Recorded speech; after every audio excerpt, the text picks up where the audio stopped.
Welcome back to another episode of the MacRumors Show. I love this yearly tradition. Hopefully we can keep it up because, you know, the vibes in the studio are great. But I'm Dan. If this is the first time you've watched us, this is our 150th episode, so hopefully it's not. But if it is, I handle all of the YouTube side of everything for MacRumors. But I'm also joined by my colleague, Hartley. Hartley, would you like to introduce yourself? So I do a lot of our writing for our website. And so it's a pleasure to be here to see where the magic happens. And then we have our very special guest, friend, Kevin Neither. Kevin the Tech Ninja. Thank you. Hey, Kevin the Tech Ninja. He's been on multiple times. Yeah. But let's jump just like right into it because I don't know if you noticed, but there was an insane amount of stuff yesterday. And for those of you who are watching this and are confused as to why we jumped into iOS 26 and seemingly skipped 8 years, that was by design. Everything is being caught up and brought into the release year. So, Hartley, how do you feel about the new name schemes of everything? I think it makes sense to bring everything into line. I think for ordinary consumers especially, having these different numbers across different systems could be potentially confusing if you're running macOS 15 and iOS 17. It may seem like there's some disharmony there. So I think it makes sense just bring everything together. It's what vehicle manufacturers do. It's pretty normal. Yeah. I think it makes sense going forward. Everything is 26. Most of the release will live in the year 2026. So it makes plenty of sense. But macOS still gets its special name. Yes. Mm-hmm. Have you been to Lake Tahoe before? I have not been to Lake Tahoe. No, me neither. Yeah. I need to get out there. It looks like a nice place. And that's the release name for macOS this year. We have macOS Tahoe. But let's just jump into the main design of everything, because this is going across all the platforms. So this is the first time that Apple's had a universal design. Yes. And this is the biggest update for, what, iOS and 7? I would say so. I mean, I actually think it possibly goes further than that. I mean, since what, like the dawn of time for the iPhone? Pretty much. So it's called the Liquid Glass design. We're just throwing out all the names today. And it's, inspired by visionOS, which is funny because we talked about this for a ton of episodes. Well, I think the interesting thing is it goes a lot further than visionOS. Mm-hmm. I think when we had these early discussions, I think we thought that it would almost be maybe a carbon copy of visionOS, but because it's inhabiting a different medium, it's not actually 3D. You're interacting with it on glass. Yeah. I think it makes sense to actually really embrace that tactile element. You're a visionOS user. Yeah. How do you feel about this, the inspiration behind the design? I like it a lot, actually. Mm-hmm. And when I was messing around with it, the new subtle animations is like really clean, really crisp, very bouncy. Like it has more life to it. Even though I'm a big fan of flat design, I am going to definitely give it a chance and kind of see, because I do love how it's animating. Like I think design for like 30 years. I know. Years. I love it though. Like I really love it. But yeah, I do love the like glossy, lively, fun, playful. I mean, it's sort of it makes sense in my opinion, and having that between all the platforms, I think like it being unified, because Apple TV looks very different today than it does on the phone, and visionOS looks different. So just getting everything together, I think will be good. Playful is the word, I think, especially where the whole system now is embracing so much more depth and a much more 3D look. I think one of my favorite things is actually the way that you can now spatialize photos. I mentioned to you, Dan, a few episodes ago about how that's one of my favorite features about visionOS. Mm-hmm. But the fact that you can now do this on an iPhone, especially if you do it on an iPad as well, and you kind of move the iPad around, it's so immersive.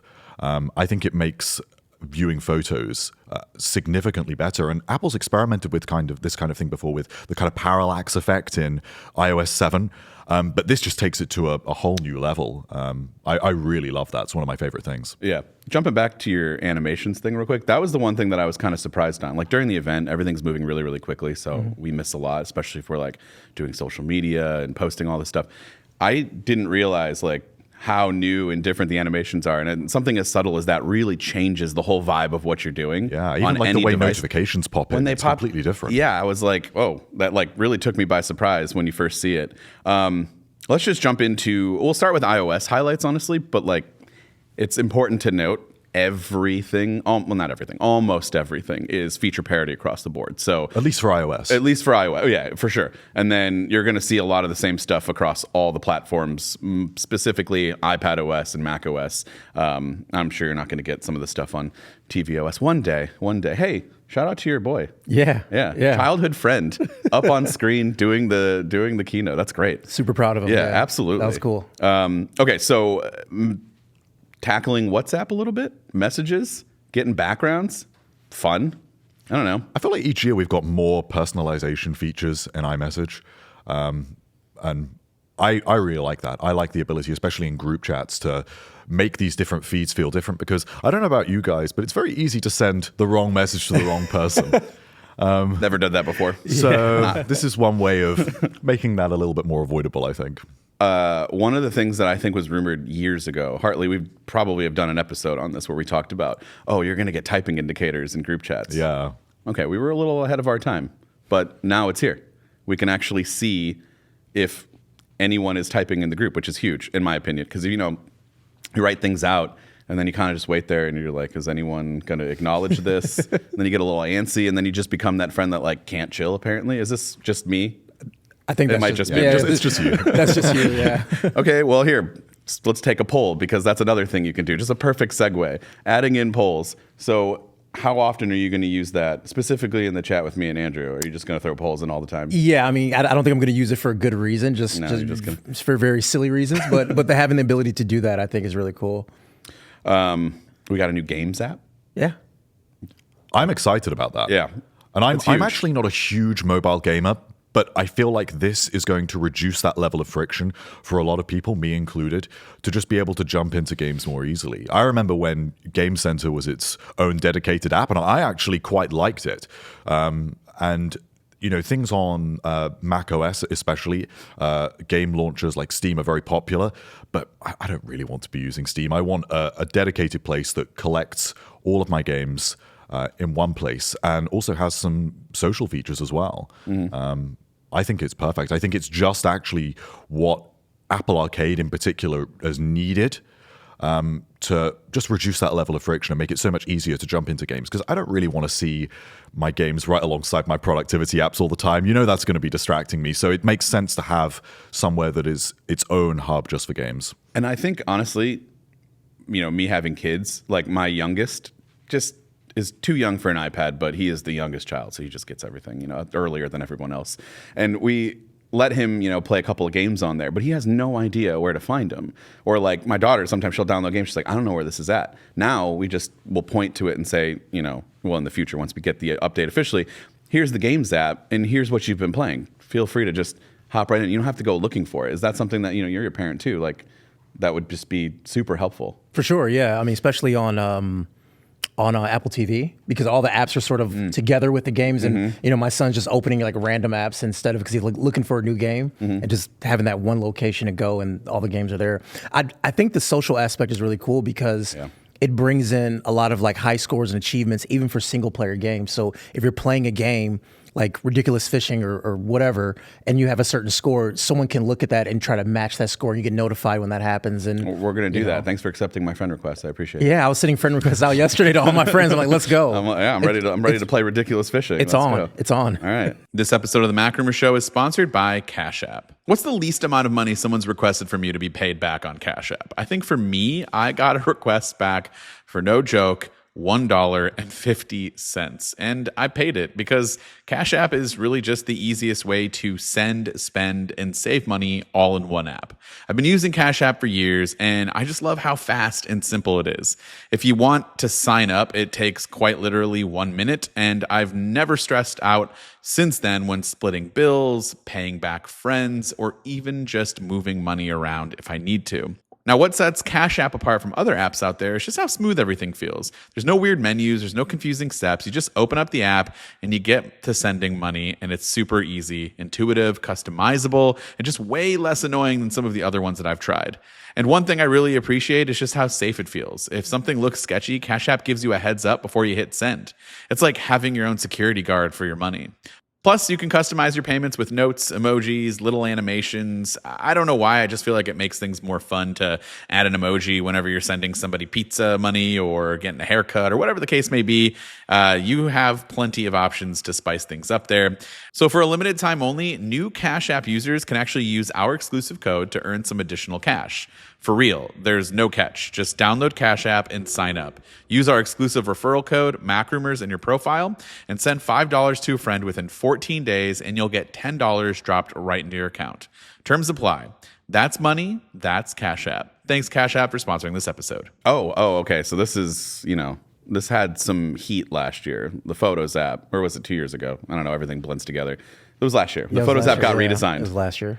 Well, now it's different again. How do you feel about these new updates? It's just like the tabs are back, but just two of them. Yeah, it's simplified and modernized because I think the way that the Photos app was going back 24 months ago, it was a little bit confusing where you could look at like recents was different to library. And I know that especially more casual users could get stuck in one and then not quite understand how to get back to the other one. So I think Apple's trying to work towards something here that is a simpler experience. And I think this is probably that sweet spot right now where you still have that familiar feed, but then you've got your collections it's basically on hand as well. But it's just two sections. So rather than 4 tabs or you've got the scrolling view that sometimes could not be the most intuitive thing, now I think this makes a lot more sense. I think it's perfect now. Everyone was saying, just show me my photos. I want to see all my photos. Well, there you go. And then you got the tab that basically just takes you back to what you had before. So I feel like they're simplifying things. I mean, we haven't got to it yet, but in the camera app too, you can kind of see that that's same where we're thing. going next. So just take us there. Yeah. Well, speaking of the camera app, it is now more simplified where you see photos and you see videos, and then from there you can break down to what type of photo and what type of video. But right in front of you, it's just photo, video, pick one, and I think that's great for a lot of people, especially if you just want to take a casual photo, you don't want to go into portrait, you don't want to do, cinematic video, you just want to do photo or video. I think that just simplifies it. And then the people who can dive deeper, they can then tab down and do the extra features. I wonder if that'll limit my ability to just always accidentally swipe into a different mode when I don't want to. Do you think that'll... It's early. I'll be honest, Dan. I don't think so. I think that's a you problem. Yeah. How many times have you seen me with my camera or flashlight on? Too many times. All right, man. Too many times. I think this is the official part of when I'm realizing I'm an old person. I'm just doing things accidentally on tech that I shouldn't be doing. Are you walking around with your flashlight on? Yes. Like it's in your pocket, your flashlight? Oh, yesterday, I noticed in the shorts that I was wearing, you could kind of like, they're a little translucent. I was on brand yesterday. My camera was open and like you could see through my shorts, the camera app open. I'm like, how long has this been going on?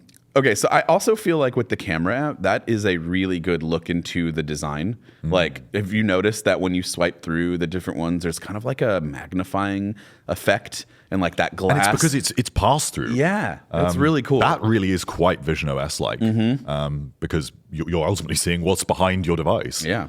Let's see. The spatialized photos you already touched on. I am a huge fan of the spatialized photos. I don't think it's going to be... It doesn't beat Vision Pro spatialized photos. That's true. Obviously, because you're more immersed in the way. But like, it's good. I don't understand how it does it. I don't know. I don't understand how it did it on Vision Pro. So impressive. It was just witchcraft. And I'm like, I love it. But... I definitely prefer viewing photos with it. It's interesting because sometimes these sorts of experiences, you can want them to sit alongside a more conventional viewing experience. And Apple gives you that option. You have to go in and tap to spatialize that photo. But I think I just really want to view all my photos like this. All right. This is probably my favorite thing that's going across all, like, it's on iPad, it's on the Mac, but we've got a new phone app, but more specifically, features that are so helpful and that other companies have done already. But like, I'm not trying to Apple shill here, but I just feel like this is going to be done right. And so, but also it's an iPhone. It is. I mean, it's so good to see like the basic functions of the app getting some love. Exactly. I don't make phone calls a lot, but I sure as hell get a ton of phone calls. For sure. From people I don't want to get Scam likely. Scam. What was the thing you said yesterday? Scam probably. Yeah, scam for real. Scam really, yeah. I'm not scam likely. I'm scam for real. yeah. So the unified design is happening across the entire, when I say this, you got to just mostly understand it's, iPadOS and macOS. But I think getting call screening and hold assist are just two things that I didn't even think about. Hold assist is a game changer. Huge. Although they used my jam. I do love that song. Which one? I'm not gonna sing it, but the iconic hold song that just sounds insane. I feel like I've heard it 1,000 times. When they played that, I could just feel some flashbacks. Oh, my doctor's office still uses that, and it's awesome. I'm like, yeah, put me on hold again. I want to bump out to that. But it's good. You just basically can go do your normal. You can go live your life. If you're on hold for 40 minutes, it's not a big deal. You'll get it. Once somebody comes back, it'll automatically say, hey, they were on hold, they stepped away, but I'm gonna alert them and they'll come back, and then you'll get a little. Go ahead. I'm just laughing. So you're putting them on hold. Yeah, when they answer, it's you get a virtual assistant that puts them on hold. Now we flip the tables. Perfect it's like a reverse Uno. Yeah, exactly. Yeah. And that's amazing. That is something that for sure. I don't think that was rumored. Well, we didn't talk about it at all. So. I like the little surprises that come in that you weren't quite expecting, or if it did, it wasn't something that we talked about ad nauseum, so you kind of forget. So there's that, and then there's built-in call screening, which, scam likely. We're gonna know for real this time. It's gonna leave you. You can just kind of look if you have the phone up. You can see, the text coming through, what it is, and then you can decide whether or not you wanna. And it's again all automated responses back to the person. It's just like having your own little virtual assistant. I like it. What do you guys think? Sorry, it's a great feature. It's one of those features that I'm glad is here, and it's something that you just kind of expect going forward with every phone because it's so helpful, and it's nice to finally have it on this phone. And I sort of use that feature with voicemail, because when the voicemail comes in, you can kind of see it coming, you can answer that way. So now you can get there before it gets to voicemail, which I think just sort of adds to the fluidity of the phone call. And it's 2025, and spam calls are still an issue. Still more than ever. Yeah. I have every phone call I get 9 out of 10 times it's spam. I agree. 10 out of 10, honestly.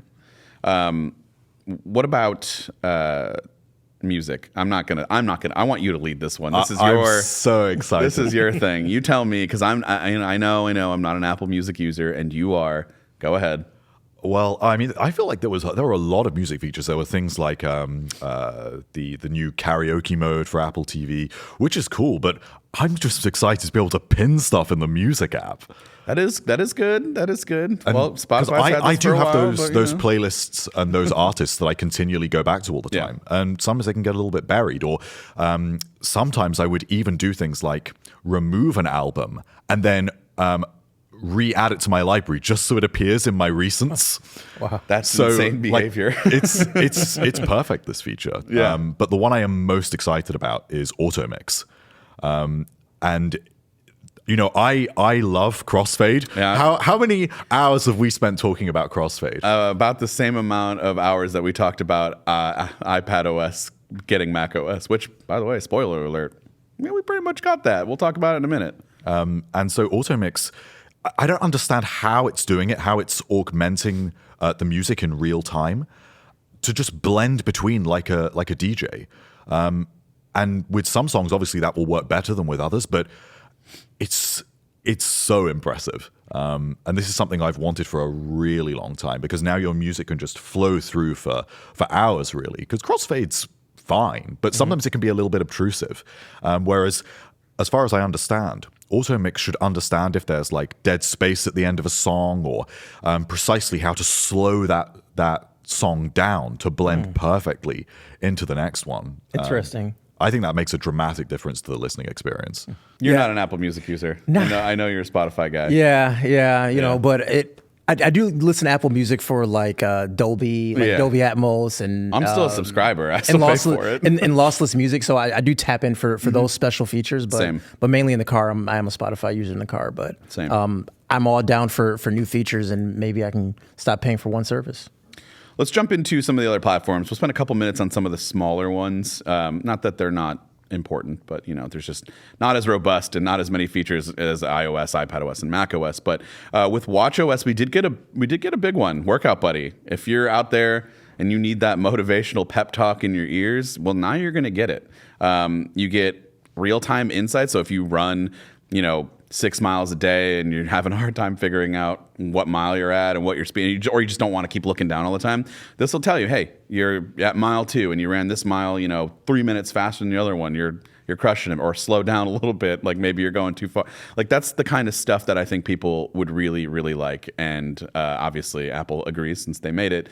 What do you think? Well, people love activity awards. And this feature really reminds me of that in the sense that activity awards are sometimes a little bit buried because you have to go and look for them or they have to pop up. And so you can lose a sense of your goals and maybe how you're actually progressing with those achievements. But because this is going to speak to you in real time as you're working out, you're provided with that progress. So I think that's very cool. I would really like to see this sort of expand into other workout apps as well. It would be really nice in the future to see if there were some APIs that could be plugged in for that. And of course, the workout app also is redesigned as well. Yeah. The workout app gets a pretty big upgrade this year. Yeah, it'll be easier to find in, just like tap into the workouts that you want to do instead of having to scroll through a bunch. And back to Apple Music, it also can suggest music. I was gonna say. Which is perfect because I always, when I work out with my Apple Watch, I always have to go hunting around for like my workout playlist or music that I think is okay for working out. Sometimes I'll do things like put on my 2025 replay and then skip through to songs that I want.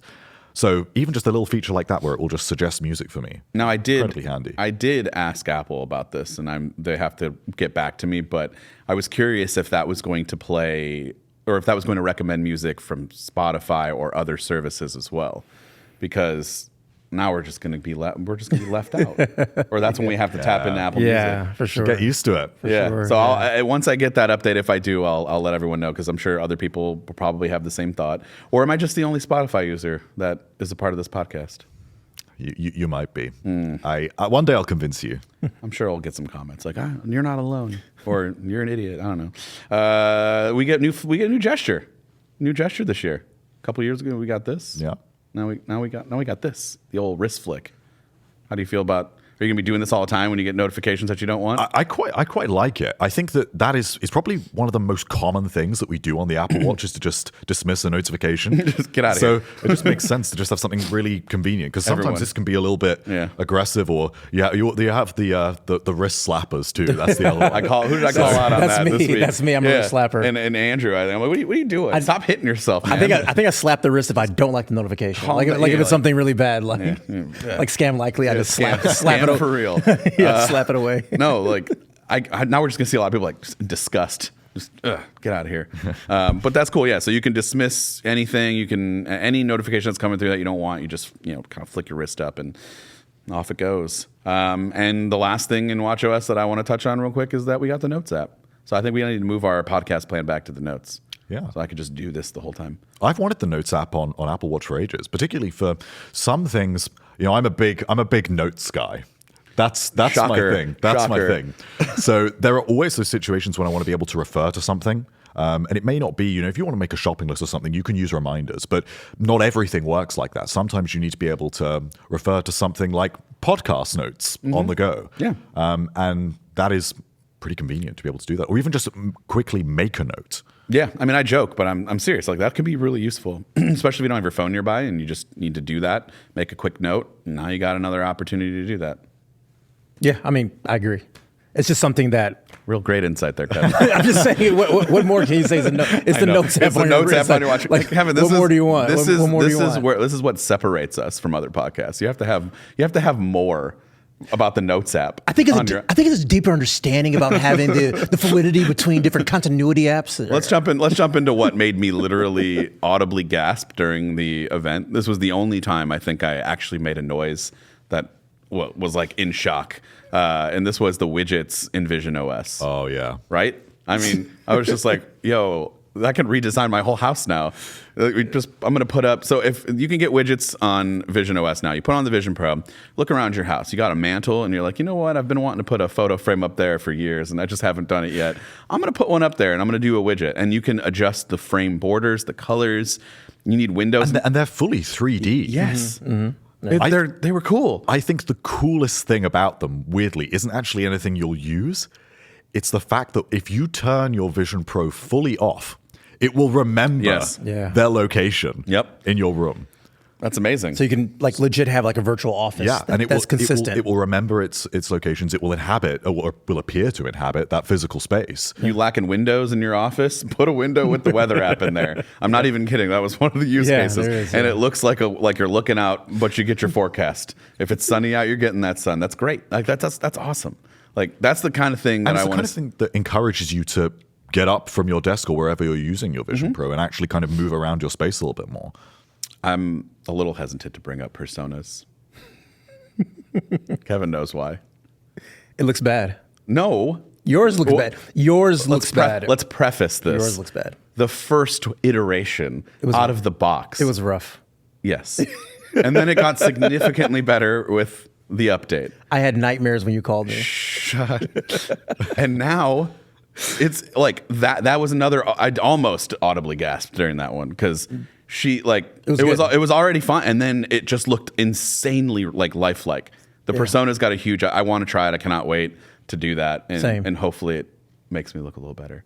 Call me. There's one comment that still sticks in my brain that was like, people are complaining that their personas don't look good, and they realize that it's just them that don't actually look good.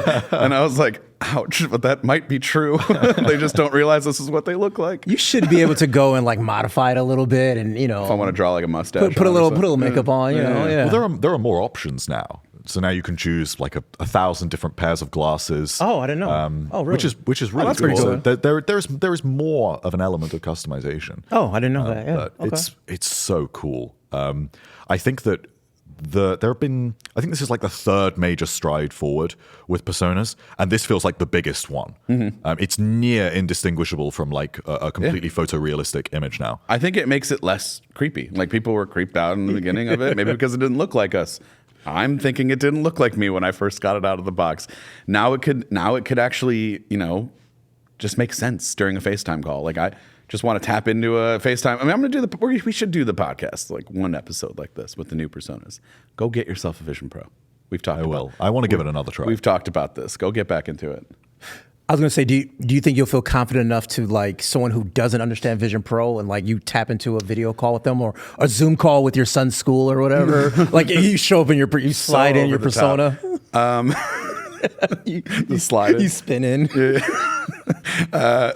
Do I feel comfortable doing it? Yeah, but do I feel like I need to preface that I'm using something when I do that? Probably. I did it with my dad, and he said, "Are you on vacation?" That was the only thing he asked me. Was I on vacation? What, did you just like create a model of yourself? I was in the mountains. Like, okay. Yes, Dad. That's cool. I'm in the mountains. So if you do get another one thing we can do is group collab. Oh, yeah. So there's so many new features for that this year for teams, for enterprise purposes. Yeah, working together. Even in education, that would be really useful. Or if you just want to watch a movie on a gigantic screen together. Yeah. I understand that you can just watch it on a TV, but there's no TV out there that can take up my entire wall of my living room. I mean, or you could probably, but that's going to set you back a few $100,000. So, and it's a way of making Vision Pro less isolating. Yeah. Because now you can actually work with someone else in that digital space. We get accessories. You can draw using the Logitech pen, which is I was not expecting. Just not, when that happened, I'm like, oh, that's really cool. But the other thing is the PlayStation Sense controllers. So we're going to be playing pickleball or what? I'm down, yeah. Sounds For sure, yeah. I think the controller is sort of the next step to add a little more value to gaming, because gaming with just the hands is just it seems like you're losing some of that feedback because you need to grip and grab and things like that when you're gaming, and having those controllers would be really nice. I do wonder if those controllers are going to go on sale independently from PlayStation VR, because right now you have to get a VR as of right now, but I'm not sure if you can get those independently or if that's going to be a thing like you go to the Apple Store.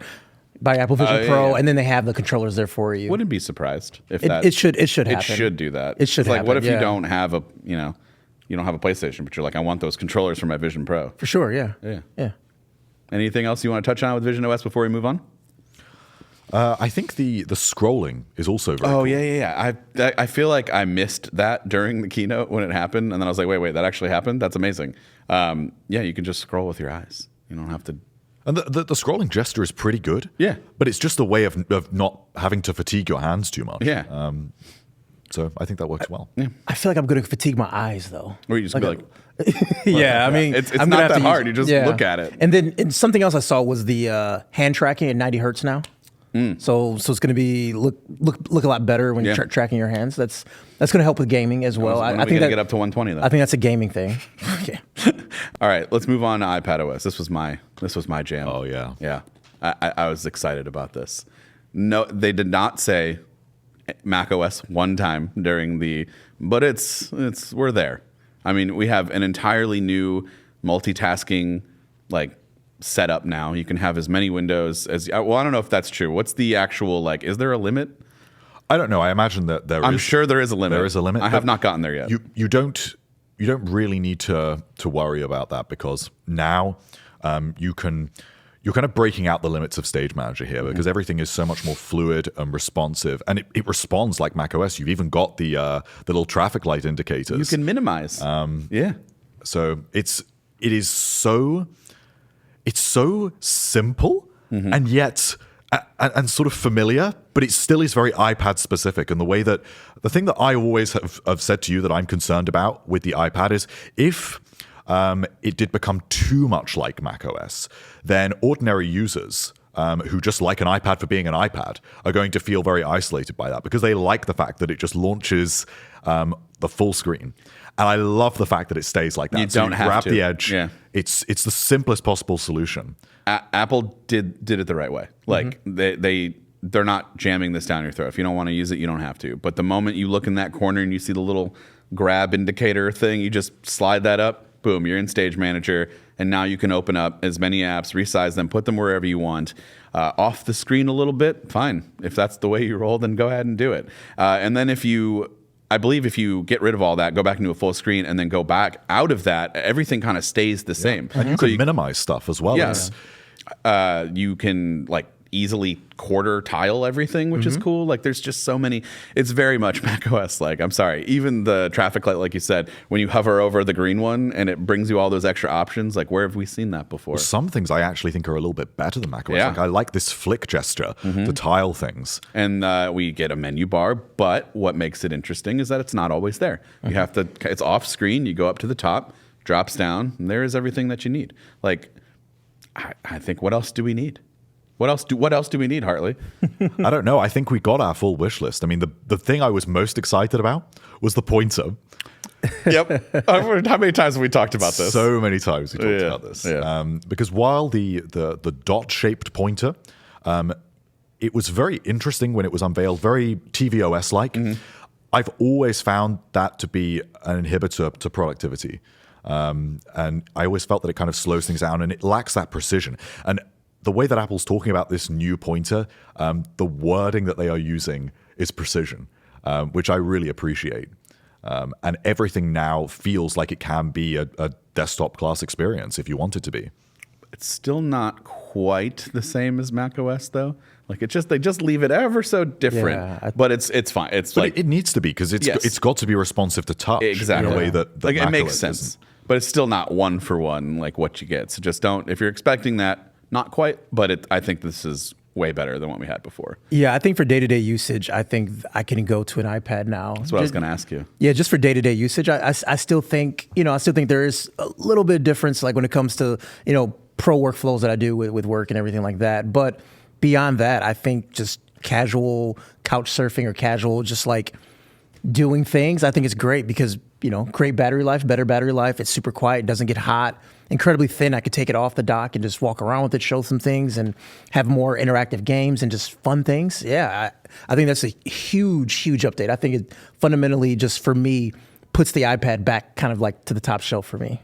I think you can do it though, not all the time, but I think if like you wanted this to be your travel computer and not bring anything else, I agree. 100%. Final Cut Pro for iPad is good. We are missing the reasons why we don't use all the time is we are missing some plugins and things that we use, but I think there's enough to where if you're doing like what I did yesterday, a recap video, it doesn't need to be that insane. You don't need to go over the top with effects and things like that. I agree. You know, just get the content out there. And one of the biggest things that I love about this update is there's background like tasks that can happen and complete.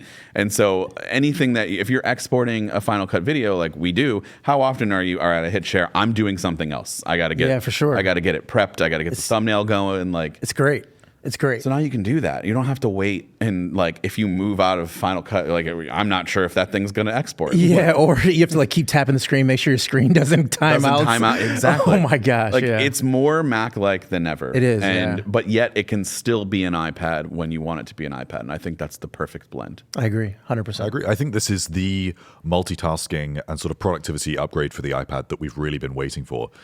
We've talked about this a lot over the years, but I feel like Apple's actually finally done it and found the perfect solution. One of the things that I think we really needed to make it more macOS-like, to make it something that's, you know, dedicated for your workflow, is a revamped Files app. And we got that. We have folders now that we can bring in the dock.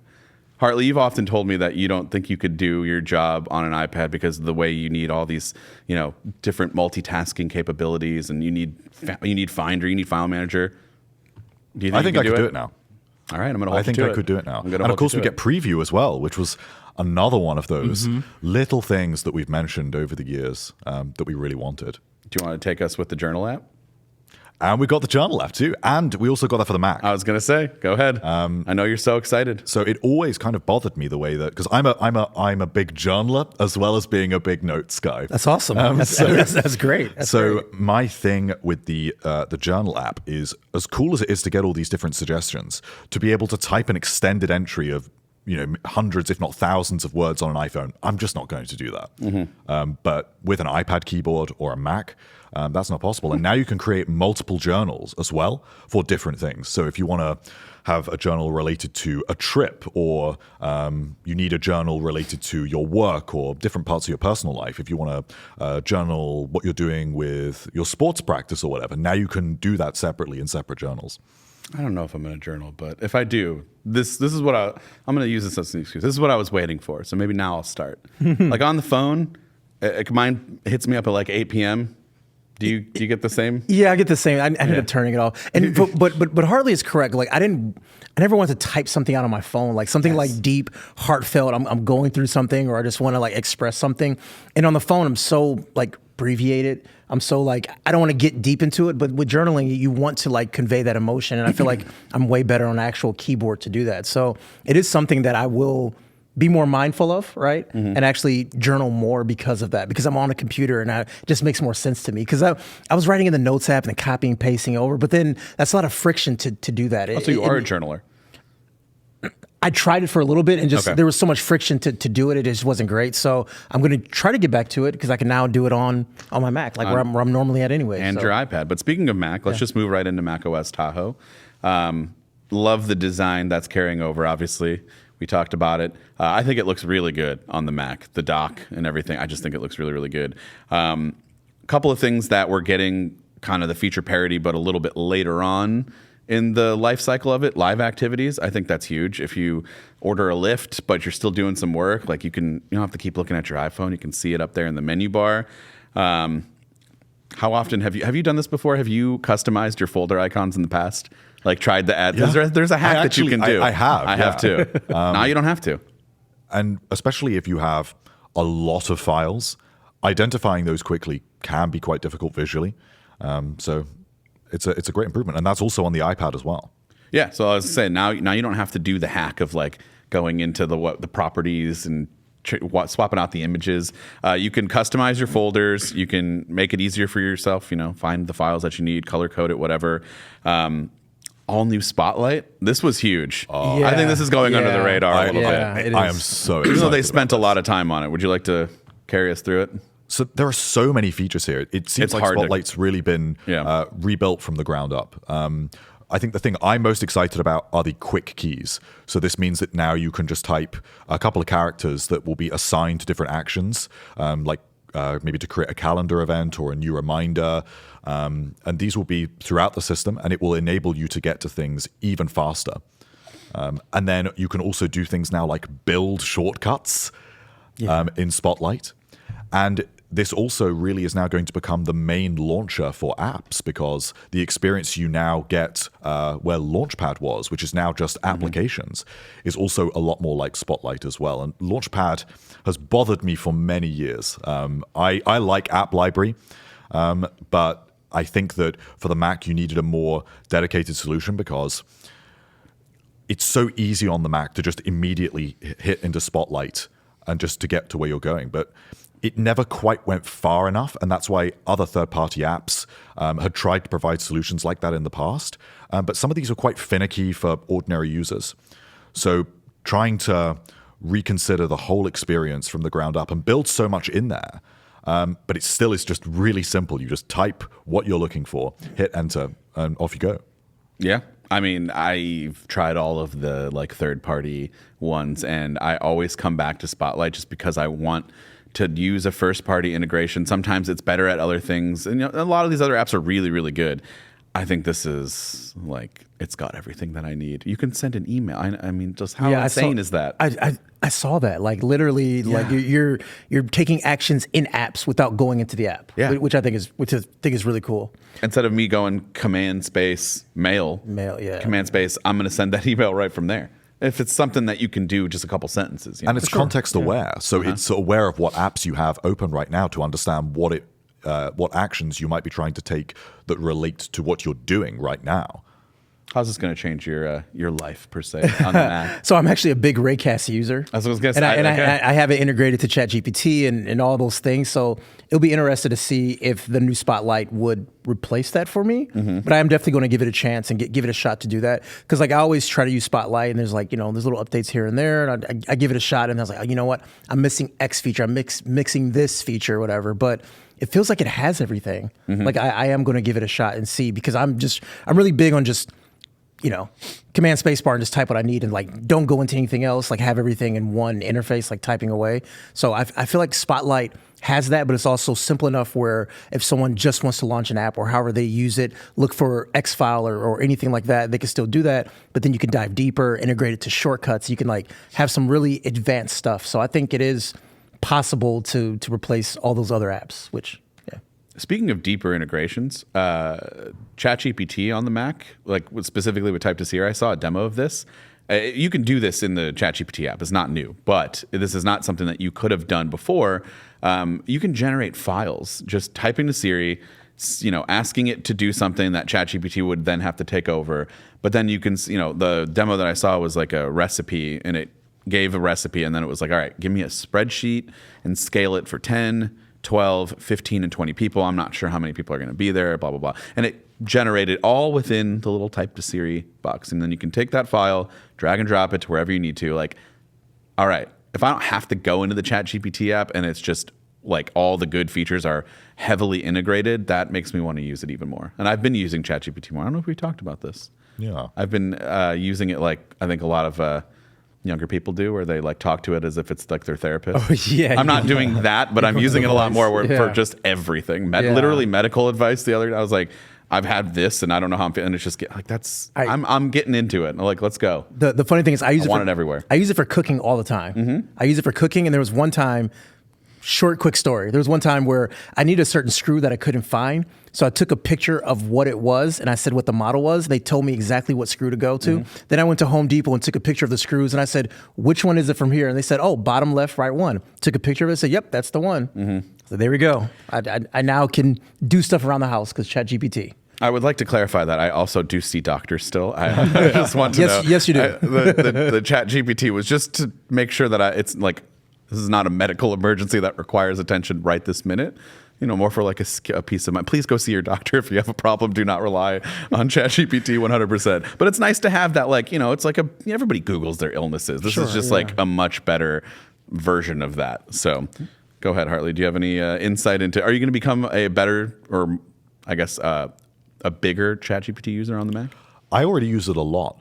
But for me, it all comes down to integration.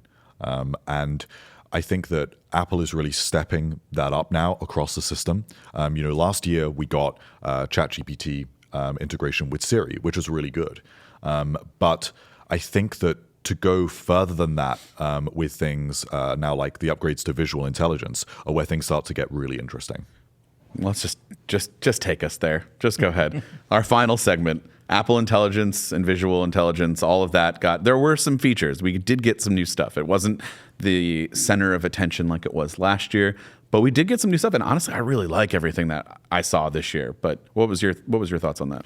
So with visual intelligence now, you can take a screenshot effectively, and you can send that to visual intelligence if you like. So it will analyze exactly what's on your screen. So you can make inquiries about what you're seeing, and ultimately, I assume, take actions in the future.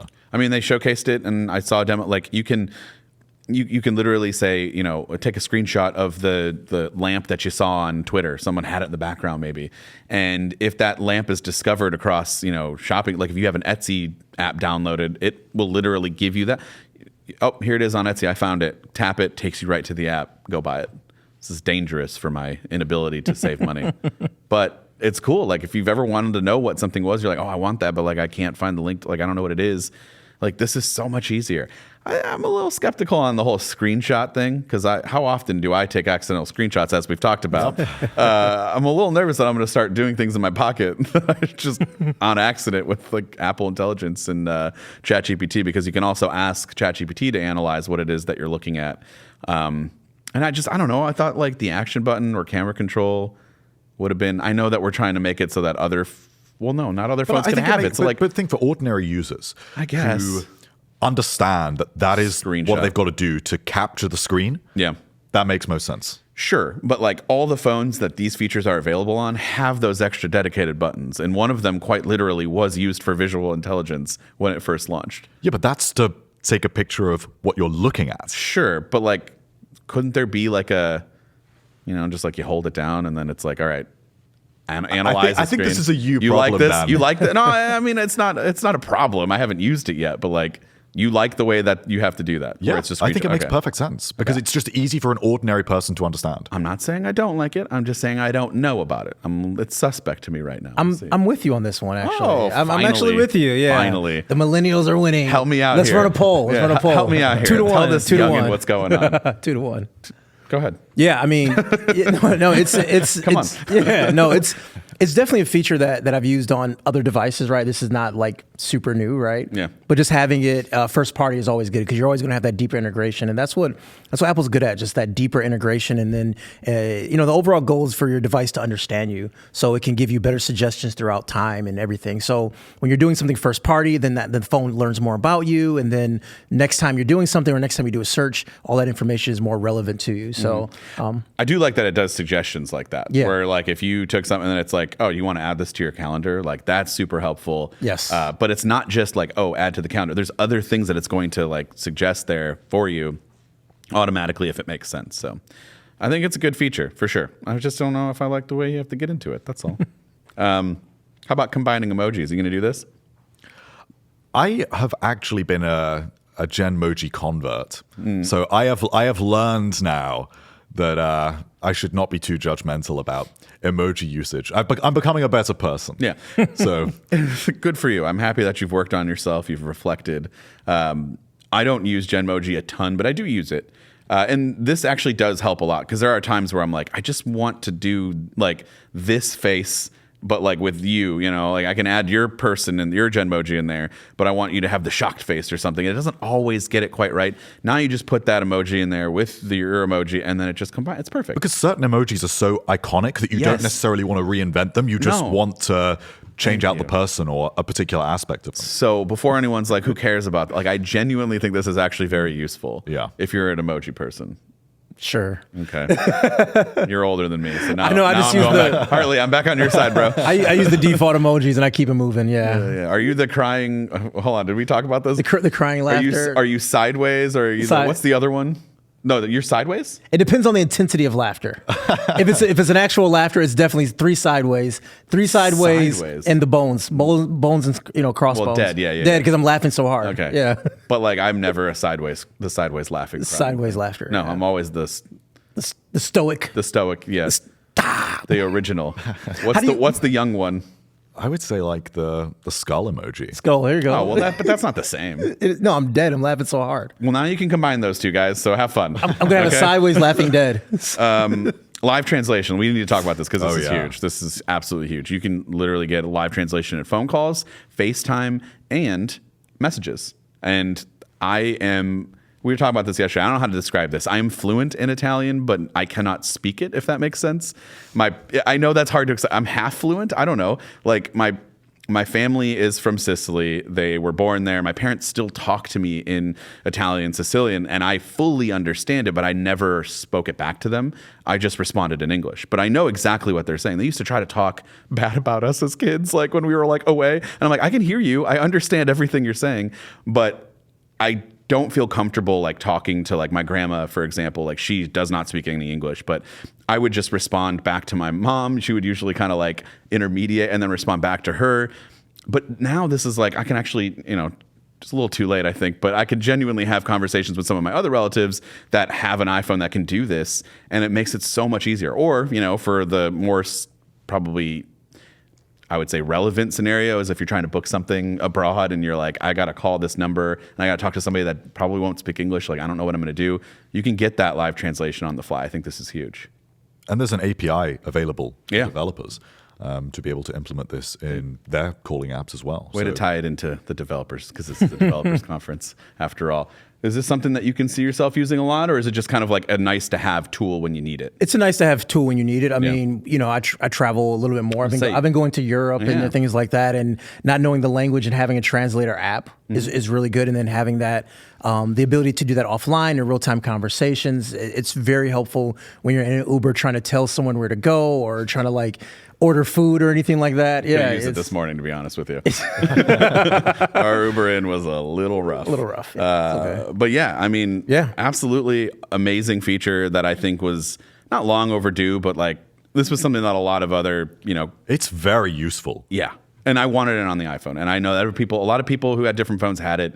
And I'm like, well, we need this. It's coming at some point. We just need it. Because everyone's had the experience of like passing a phone around in person or whatever, but you can't do that on the phone. Yeah. So I think this is great. I think it really does.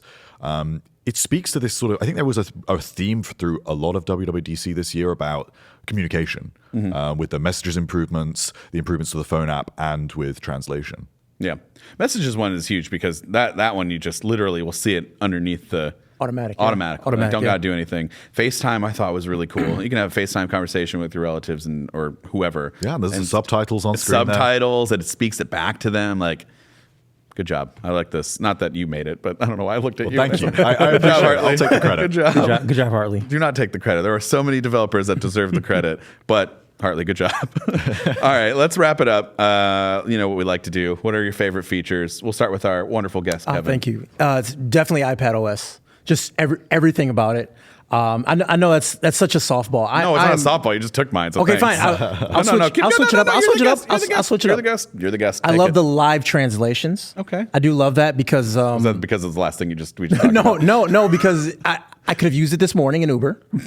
But also when I travel, I like to go off the beaten path. I like to get away. I like to go into the towns and everything like that. Right. And just sometimes being able to communicate directly and having that is just really nice. So, okay. Yeah. Yeah, that's a great answer. It's legit. Great answer. Yeah. Hartley, you have like 6,000 listed here. I know. I'm gonna pick two. I'm gonna pick two. I'm gonna pick two that we haven't mentioned. Okay.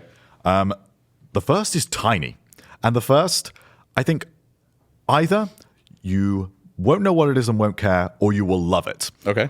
I am one of the people who loves it, which is the ability to export notes to Markdown files. Yeah, this is a writer problem right here. It's very use case there. I love Markdown. I write everything in Markdown. Does this mean we can use Notion?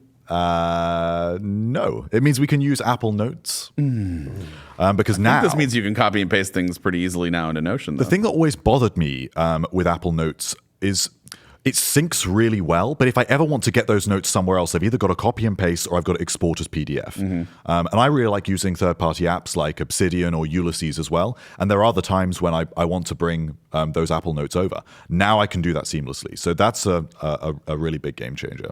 My thing was also iPadOS. It's just, I think it's almost perfect.